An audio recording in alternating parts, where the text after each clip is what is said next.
Alright, I thought I'd tell everybody I got a new camera. So first of all, really badass, kind of Sony. Kind of sucks though, but because everything's proprietary, so it's kind of hard to find parts unless you get on the internet. Whatever. I'll tell you what's going on in my life. You might see here, everything's kind of packed up. What I got going on is this is what $60,000 worth of music products look like. There's 26 guitars there. 4 amps, a piano, sorted cables, wires, foot pedals, yada yada, so on and so forth. And I'm moving out of here, which I've been living here for almost 3 years, 2 months shy of 3 years. I moved in at the end of February on 2012. So I've got that going on. Let's see, I've got all of this stuff in here as well, so yeah, to move. Now I ordered through a company a 20-foot container, which I'll tell everybody for your info. I got more stuff here, 3 more containers there. My cello, old record player, an old Zenith record player. I ordered a 20-foot container from a place called Gateway Logistics. And the problem that I have is at first they were telling me it was going to be like Monday this week, which is the 22nd, and then they told me it was going to be the 23rd, and then they told me it was going to be the 22nd again, and then the 23rd, and now it's all of a sudden the 26th. So I'm having to load my container the day after Christmas, which means I can't find anybody to do it, so I'm going to have to actually get a dolly, and I'm going to have to take said dolly and pack up everything in this house alone. And after 3 hours, you have to pay $75 an hour after that. So I have a fun time coming up. I just got some 2 suitcases today, or a suitcase and a backpack. I just got my dog visa today as well, so that's kind of cool. I got a dog visa for my dog, so that's pretty cool. You know, so I got all her information. This is a really badass guitar that I got. I have about 5 really badass guitars that I'm going to be having in my shop in Japan. This one here is a 1 of 60 Gretsch. It's based off the Gretsch White Falcon. The White Falcons, they didn't make very many of them, but it's kind of funny. I'm opening a music store in Japan, and these are actually made in the Gretsch factory in Japan. And these, none of these teal, blue, I forget what they call it, but it's basically the seafoam green. None of these were left in Japan.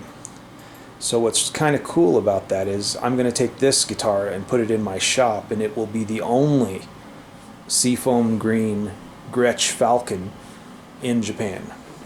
So it's kind of cool. So it'll be, if somebody does decide to buy it, it will be pretty cool, you know.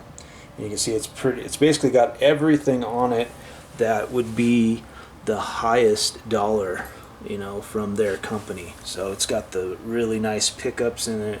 It's got the Bixby. The color is really nice. It's kind of like a blue, and then it's got this really cool kind of old kind of bowling ball gold with flake binding on the neck and everything on the neck joints, and same thing that's up here. Basically, this really cool kind of old. It almost looks like that old boat stuff that they used to have on 60s boats. So, and then this is a really cool bike. I didn't plan on buying another bike, but I have a site called the Hot Pink Vegan, and I'm a Raw Till 4 vegan, thanks to Freely the Banana Girl and Durian Rider. But I went into the Recycled Cycles in Fort Collins, Colorado, and I found this bike. And the cool thing, it had teal rims on it. There was like 6 different styles of this bike, and they were all hanging up. And it had black handlebars on it. and a black gooseneck, and teal rims, and crappy plastic pedals. So I have this bike here, and it actually has the dual pedals so that you can either pedal it like pedals, or you can flip it over and clip in. And I have these specialized shoes here, or not specialized, I guess they're not specialized, but they have the clip, the toe clip.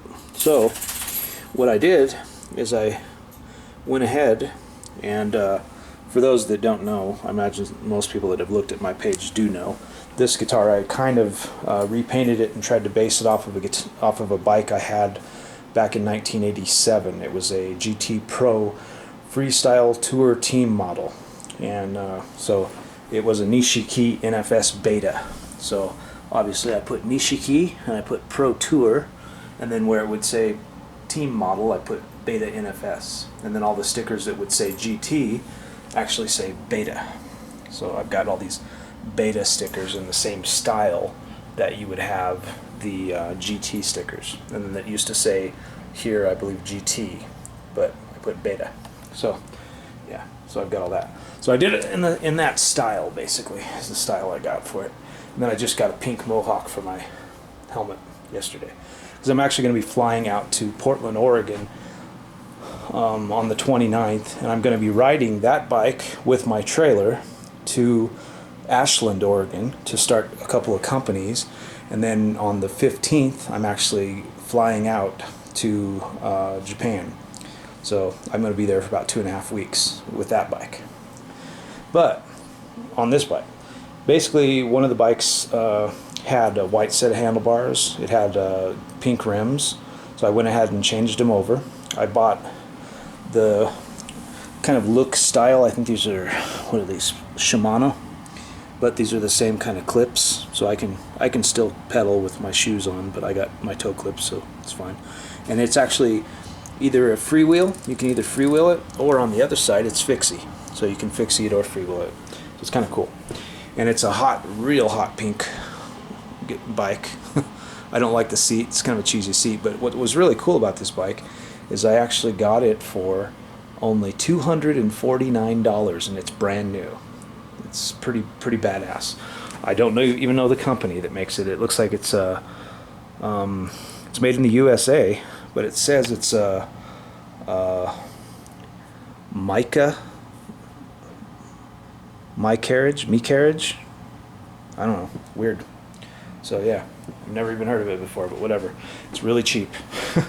So I had them put these pink rims on it. I put the pedals on it.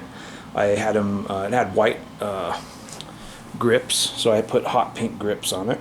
The brake levers are pretty crappy.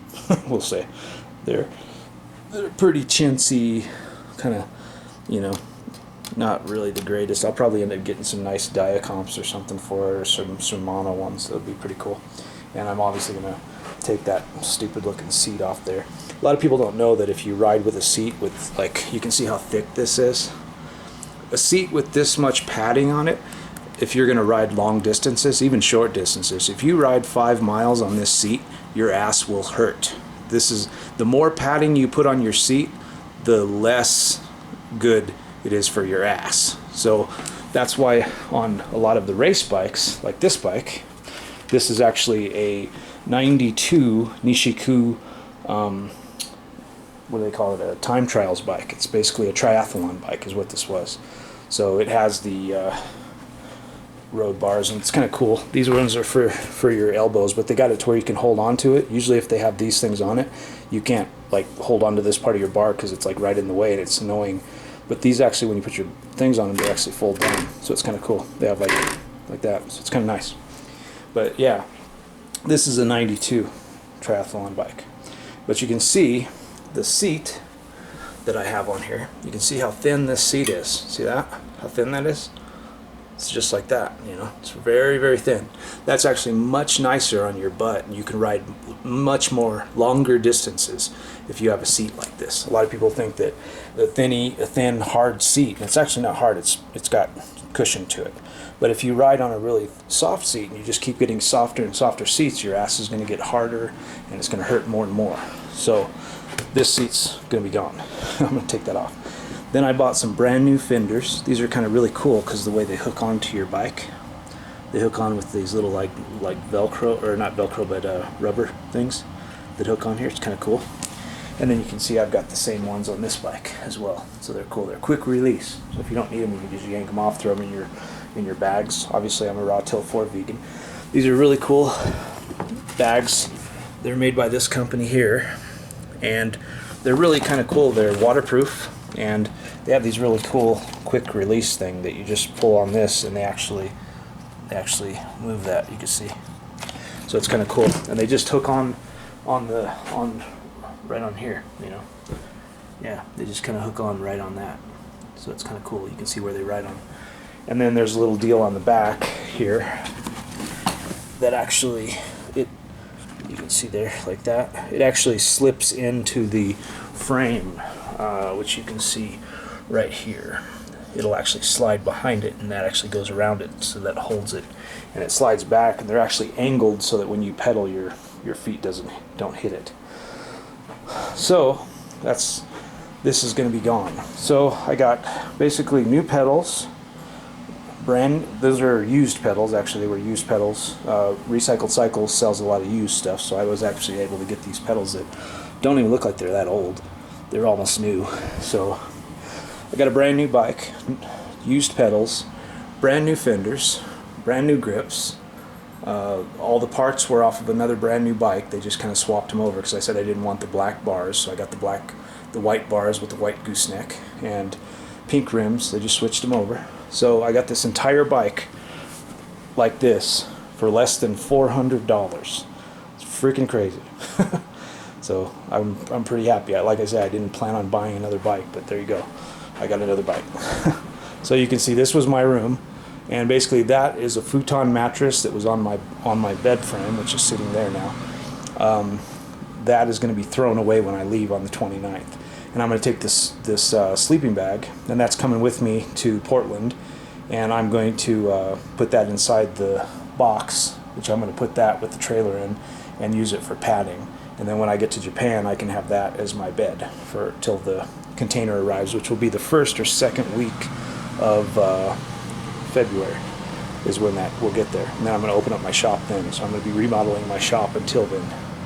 So I have basically all of this to move. I got so much crap, and what's really fun is they made it to where it's going to be the day after Christmas, so nobody's going to come help me, so I'm going to have to move all of this alone, which is, it's around 7,000 or 8,000 pounds worth of stuff. I'm going to have to move it all downstairs. I live on the second floor, so I'm going to have to move all of it down to the container. Yeah, real fun. Lots and lots of fun. Yeah, and you can see it's supposed to be shitty today, and Wednesday it's supposed to be nice, but the container's not going to come until the 26th, so it's the day after Christmas. So yeah, I've got like all this stuff to move. It's ridiculous. And then I'll take you in the back, and all my tools from my shop. If anybody that knows, I was working at a shop, and that's a whole nother video I'll talk about that later, because that's a whole nother fucking thing. It's completely retarded. My tools are out there in this van, sitting out there. So I've got like about $60,000 worth of tools sitting out there, about $60,000 worth of stuff in the living room, and the stuff from my house is about another 10 grand. So yeah, pretty annoying that I have to do all this alone, but that's what happens when you're a guy like me. I don't have a lot of friends, so I'm kind of a guy that just sits around and plays music all the time and works my ass off, and that tends to not get you a lot of friends, you know. So that's what's going on in my life. So there you go. Here's my little dorky dog. Ame, what are you doing? What are you doing, Amish? What are you doing? All right. What do you think, Amish? You think?